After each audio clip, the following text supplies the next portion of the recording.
Good morning there, YouTube. Today is November 16th, 2012. It has been, first let me introduce myself. It's Maria, also known as Maria Makes Moves. It's been a very long time since I made a video, pretty much like a month. And a lot has gone on. So I started this journey.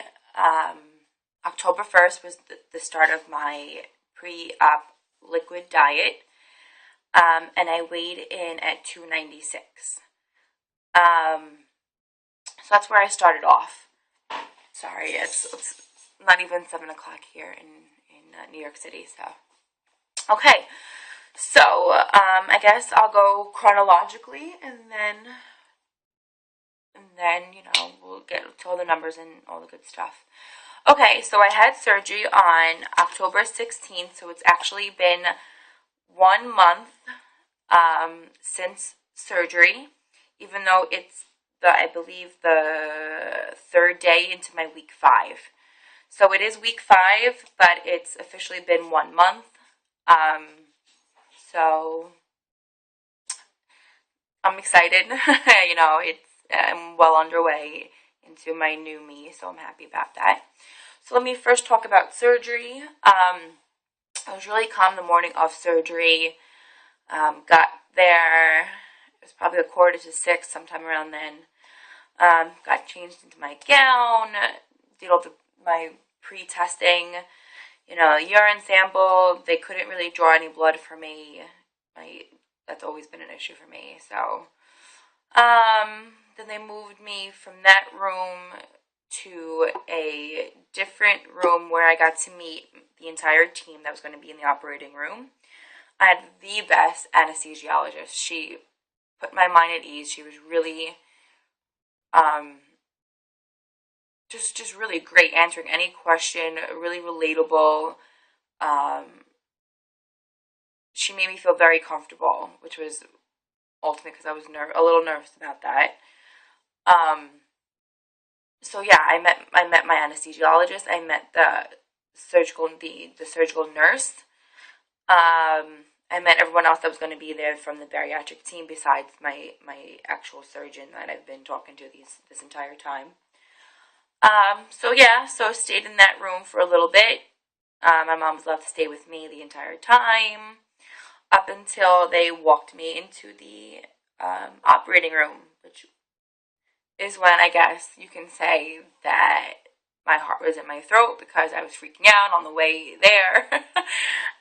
So I walked into the operating room, and I guess I was expecting the operating room to look completely different since I'm like a doctor, TV show junkie. Like Grey's Anatomy is my life, so I was expecting it to look nice and pretty like that.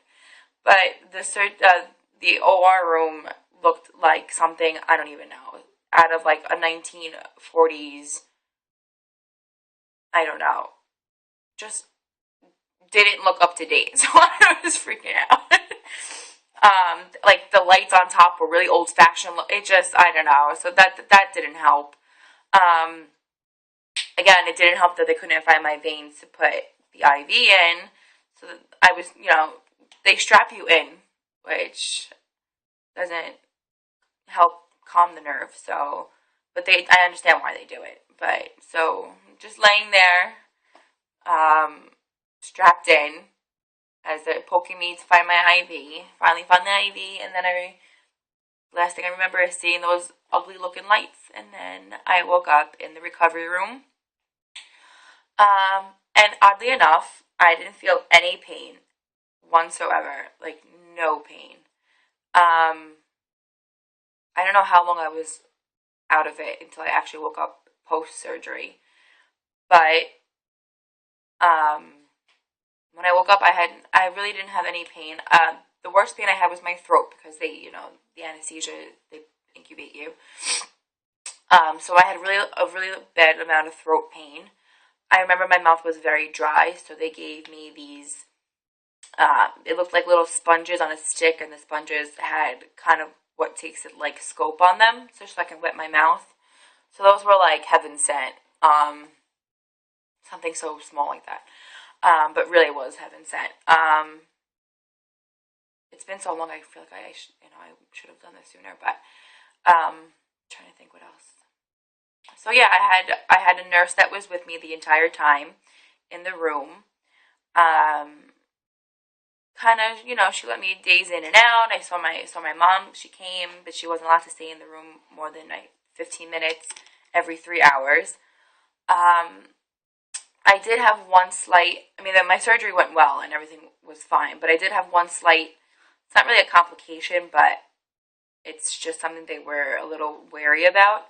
My heart rate kept dropping to a level that wasn't abnormal, but something that should be just paid attention to, I guess. My heart rate kept dipping down to about 40 to 45 every time I would, knock out or try to sleep. So I really wasn't allowed to get much sleep because they didn't want my heart rate dropping that low. So yeah, because then the machine would beep, and then I wasn't allowed to sleep. So I was kind of, forced to stay awake and talking and moving. Well, not moving, but talking and whatnot. I didn't get to drink my first 1 ounce glass of water until about, I believe it was about 7 or 8 o'clock that night. So that was about 12 hours roughly after surgery. So yeah, I started my 1 ounce, water, sips, every hour for 3 hours. By that point, I was moved into the ICU, and I'm thinking, oh, everyone goes to the ICU, and this is normal, but I find out that I'm going to the ICU because my heart rate's so low, and they wanted to keep tabs on me, and so that got me nervous a little bit, but then everyone was reassured me that it's fine, that it's just an extra precaution. Because my oxygen levels were fine, I didn't have to keep the things in my nose. My oxygen levels were fine. My blood pressure was a little low, but I'm abnormally low to begin with. All my other vitals were fine except for my heart rate, so they wanted to keep me there. And let's see what else. The nurses loved me because I was the only person under 80 there, so they were really happy to see somebody like me for them to pay attention to. So when I got there, that's when I started 2 ounces every hour for 3 hours. And everything was going down so fine. I did have a little bit of pressure, but nothing that really, nothing that I was expecting it to be worse, I guess. So yeah, I was able to drink that. Was no big deal. But they kept me up because I had to do the 3 hours, so I don't remember what time it was. It was probably, close to midnight, 1 in the morning, because I had to do it every hour. So that was 6 hours starting from 7. So what is that? I don't know. Or maybe even 1 in the morning or something crazy like that. So yeah, so all I wanted was to go to bed, and I had to keep drinking water. I was able to, I had no complications with having to pee, even though I've heard that some people had trouble doing that. Yeah, so I had no problems there. That night before I went to bed also, they wanted me to walk, so I walked around the floor, the ICU floor. Took one trip around. That wasn't too bad. I was a little, I guess because I was so groggy at the same time, and all I wanted to do was sleep, and I'm sure the anesthesia was still in my system, obviously. So I was a little, I guess the word is lightheaded, and I really couldn't, my equilibrium was off, so I did have to really good looking guy nurses, which was really embarrassing when helping me walk around. But, you know, whatever, that's their job. Then the next morning, they woke me up again, about 6 o'clock to walk. And this time I was able to do it on my own. I guess, you know, that anesthesia wore off a lot more for me to feel balanced on my feet. So I walked around. I did have a nurse just, you know, there just in case. I got, you know, a little wobbly on my feet, but I was able to walk around without a problem. So that was it. I got released about, I don't know what time it was. Maybe about 11 o'clock, 12 o'clock. Again, just because of a little bit of a lower heart rate, they kept me in the ICU. But other than that, it went out without a hinge. So I'm really happy about that. But when I got home was where all of a sudden the pain came from, of course, right? You get home from the hospital, you feel fine in the hospital, and as soon as you get home, it's where the pain starts. Because obviously I was on a morphine drip, so. But at the hospital, they didn't really want me to use it as frequently as everyone else would use it because my heart rate was so low. So they didn't want my heart rate to get even lower using the drip. So I really didn't even use it that much. I only used it right before I was about to walk or about to move, and like get up and pee or whatever, because my, you know, the muscles hurt because, you know, obviously they just got cut into. But other than that, I really didn't use the pain medicine that much. However, when I got home, it's a different story. I was in so much pain. My abdomen wasn't as painful as the shoulder pain that I was so warned about, but could never, ever think that it would hurt so bad. They're not kidding when people said that it feels like a Mack truck hit you. I wanted to cut my shoulder off. Like I just wanted, from my shoulder down to my whole entire left arm, I wanted to cut off. And that was pretty much the biggest pain, the gas pain that just couldn't escape. So I was on, besides being on my multivitamin and my calcium chews twice a day, I was on Gas X as if my life depended on it, and I did not miss one.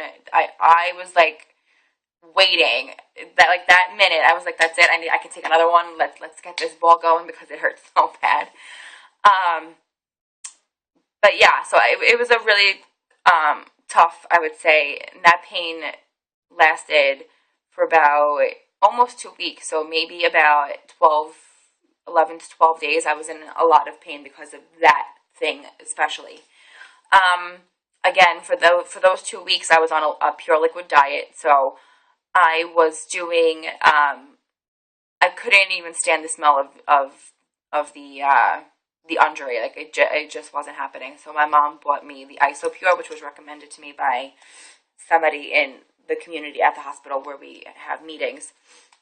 And that was a little bit. That was a lot better, but it still didn't taste good. But yeah, so I forced those down. I couldn't, for the life of me, they said to have 1 to 2, and the IsoPure for each serving, it's 2 scoops and 12 ounces of water. Let me just say water. And I couldn't, for the life of me, do more than that. And because it was such a clear protein supplement, the gas pain was even more excruciating after I drank. So, of course, I did not want to drink my protein shake, though I was forced to, and I knew I had to. But yeah, I wasn't hungry. Jello. You know, I wasn't getting enough water either. So when they called to check up on me before my week, they called me maybe day 5. I think it was the 5th day after surgery.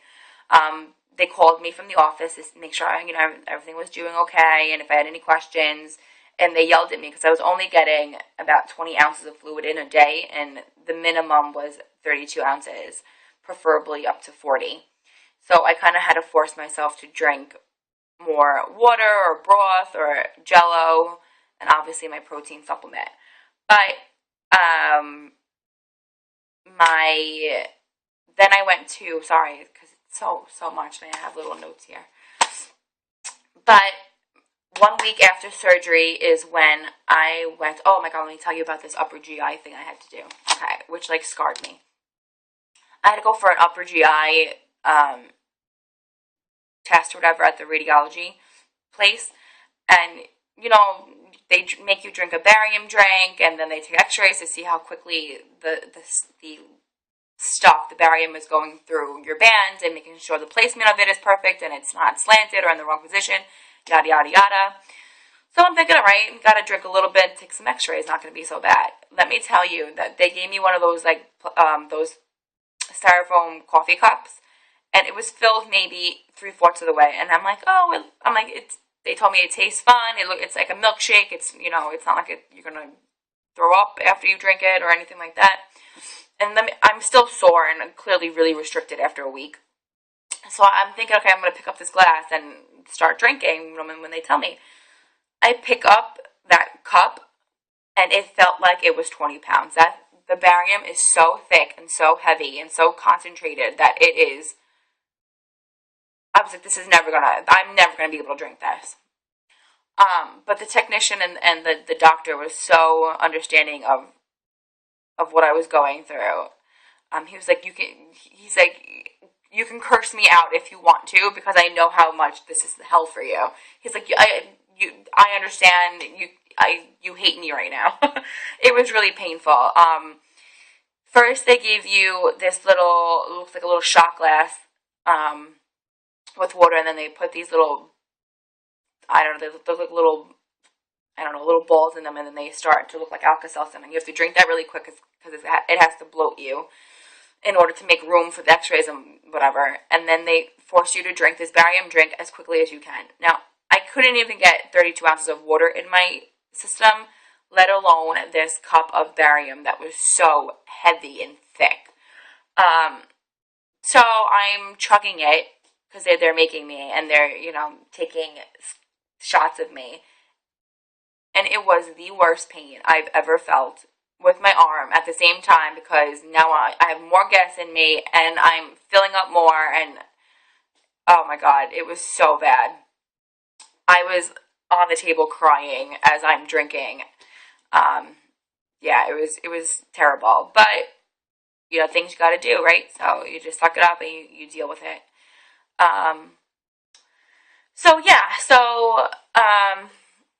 The day after that is when I had my my first post-op appointment with the nurse practitioner and the nutritionist. And she told me that because the Isopure has 50 grams of protein in one serving, where others have maybe like 20, 25, she said to break it up into one scoop, and mix it, instead of with water, mix it with milk. So I've been doing that, and it tasted a lot better. And so that's 25 grams, so that's half of the 50, plus the 8 grams that's in the milk, so that's 33 grams of protein right there. Of course, it still hurt my shoulder, but at least it tasted better. Okay, so that was pretty much my 1 week post-op and all the stuff that happened. Everything else was kind of a blur, which I'll get to in a second. Okay, so I started at 296.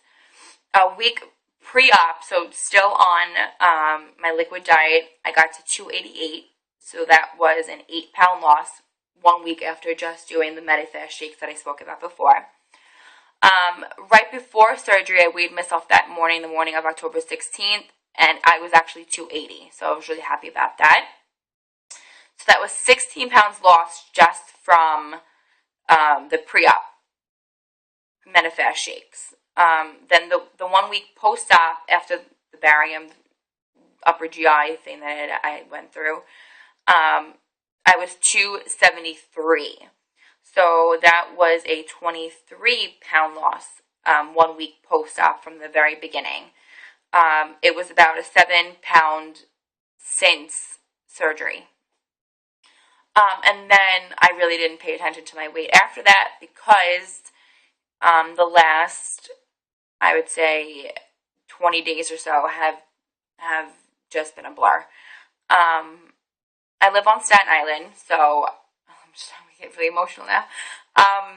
And Superstorm Sandy went through my neighborhood, and I live on the corner, kind of not on the corner, on the boundary of South Beach and Dungan Hills. So, I don't know, to the followers or whoever is watching this video, I don't know if you guys know, but Staten Island got hit really bad, and literally, like the block's right behind me. So my neighborhood is kind of non-existent anymore. So you can imagine how everything else can just feel meaningless compared to what you know, my neighbors and my community is going through. Oh my God.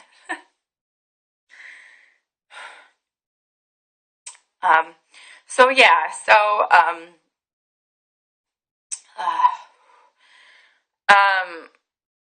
my house usually gets pretty. My house usually floods. My basement usually floods, but for whatever reason, and I still can't explain it.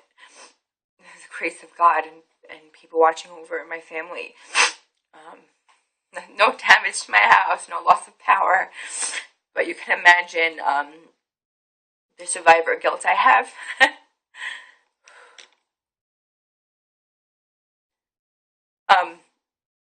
So yeah. So, like I said, everything else just seems so meaningless. Even my own self and things that I just went through, like the surgery.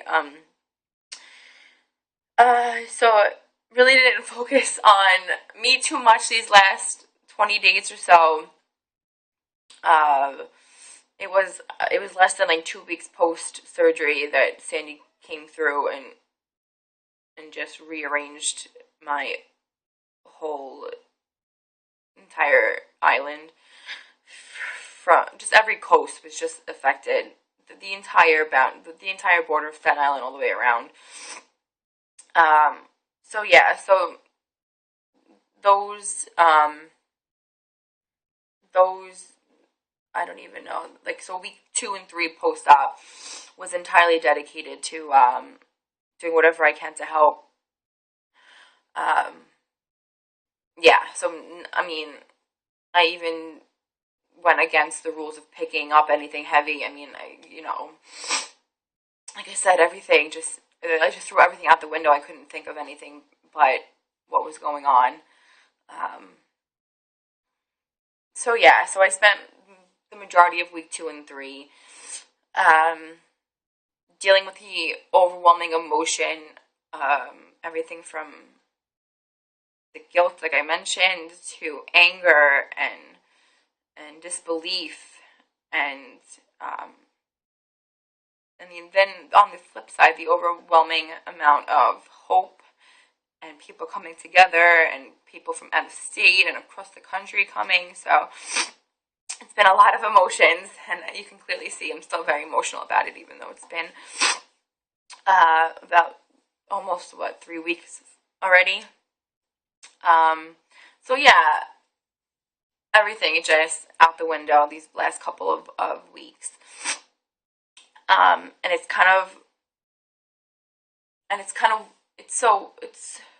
I don't even know what the word is.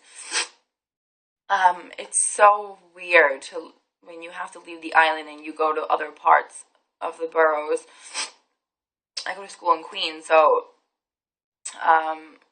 2 weeks ago was my first week back to school since 3 weeks of being off, with 2 weeks of the surgery, healing, and then the week off because of Sandy's aftermath.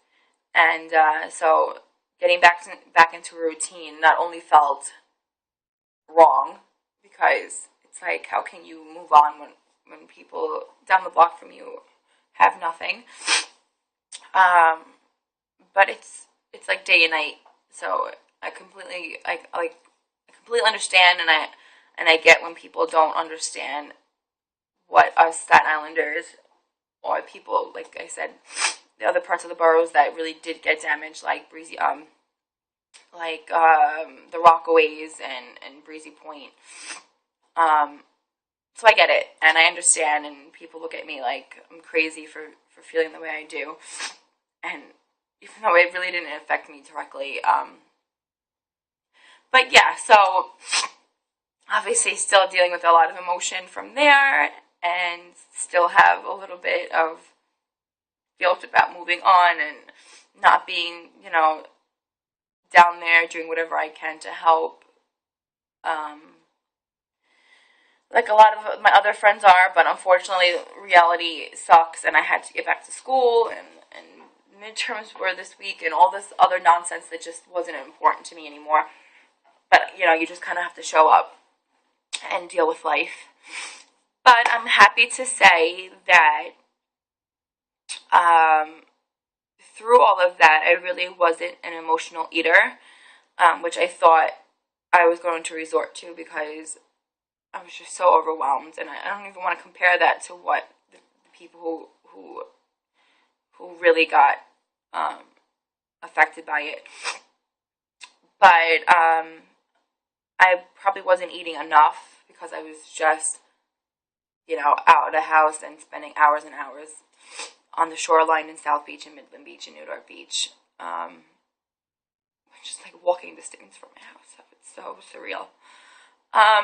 But yeah, so as of this morning, I weigh myself every day, and I weigh myself twice to make sure the scale isn't lying.